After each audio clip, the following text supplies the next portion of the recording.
as adverse being the jerk she is to almost everybody else. At the first, I thought the person who did this was drawing her as a child. I eventually noticed that she had breasts and realized that she was basically a chibi. I like the costume there, but I haven't had her wear this. This is another one of my favorites from this collection. The half face at the bottom with the vague kind of windling face in the background just shows her splintered personality. The fact she's trying to put herself back together. This is not the face she would wear in public. In public, she would kind of be smirking, arrogant, kind of a jerk, just to drive people off so that she has her privacy and doesn't have to deal with it.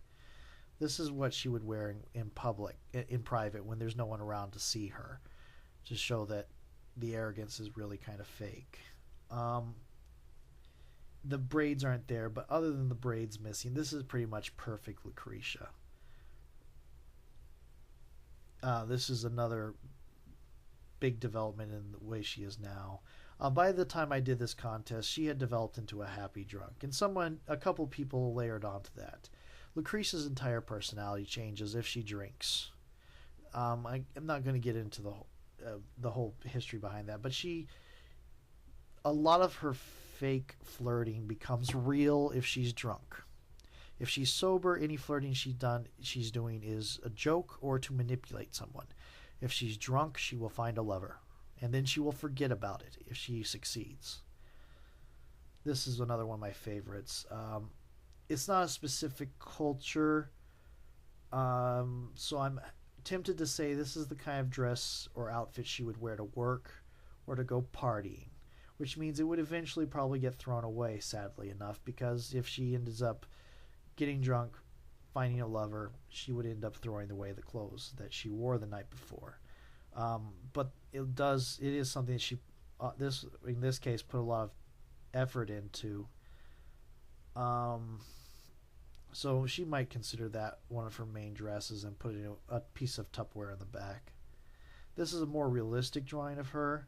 I actually really like the face on this one. It's with the bigger nose, kind of the bigger nose, and I like the braids aren't as prominent. They're coming down across the shoulder, more of a consequence of her head turning than that's the way they're designed to. The little segment there, the little piece of word is that which does not kill you makes you stranger. Not stronger, stranger. It's apparently something that's said on Aeon Flux. Okay, now we're starting into the commissioned art. This is the first piece of commissioned art for Lucretia. Cost me about $100, maybe $150, because of the images that the artist put into the glass window frames in the back. I no longer have contact with this artist. But again, this put in the nail in the coffin of her treating the librarian as more than just the job she has to do. It does show how casual she is about flying, which is the minor spoiler. I probably mentioned it at the beginning of the captions. At this point, I was still trying to do her as a comic book, so I was having the same artist do an example page. The script was mine, and my French grammar is terrible, and my Japanese grammar is worse because I have hardly any Japanese vocabulary either. That is Novak, who I described as kind of a Morgan Freeman type character, I'm not a Morgan Freeman type in appearance. He is definitely an older fighter type. He's an ex-soldier, that kind of thing. There's more to him, but he's not the focus right now. I do like the exchange about the cream soda here. I need to use that sometime. I think I did use that in the book. This is another comic sequence. This one was lasting 3 pages. This was an action sequence I really wanted to use.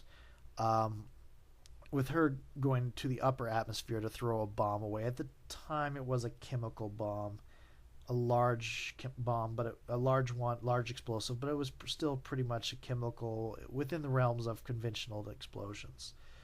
You notice that she kind of goes unconscious and she just floats there. It's because her flight is turned off and on by thought.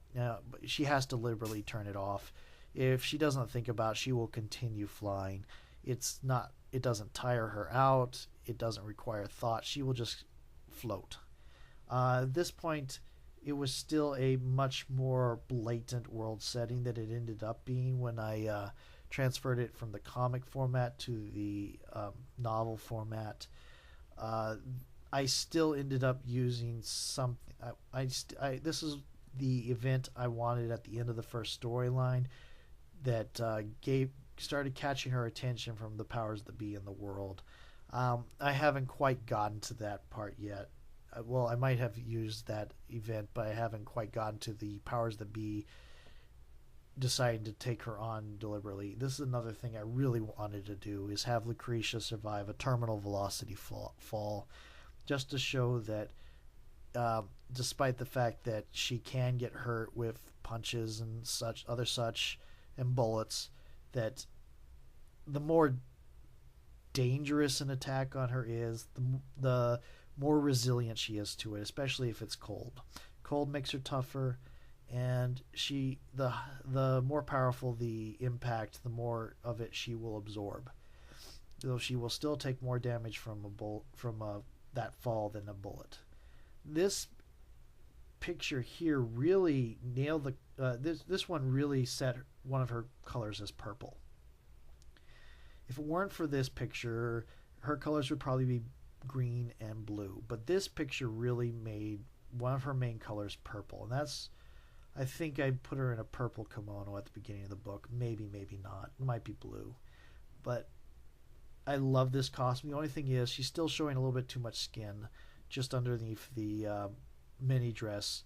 Lucretia's actually kind of strange about that. And we come back to the Genzelman picture, where you can kind of see the latex body wear that she uses instead of a bra and panties. That would go down below her knees. Realistically, it might hit her ankles, though it doesn't show up on here.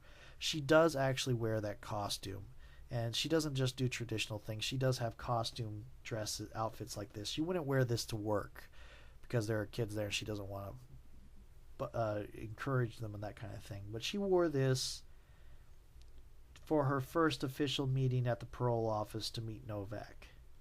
And that is probably the main thing to show her deadpan snarker bit.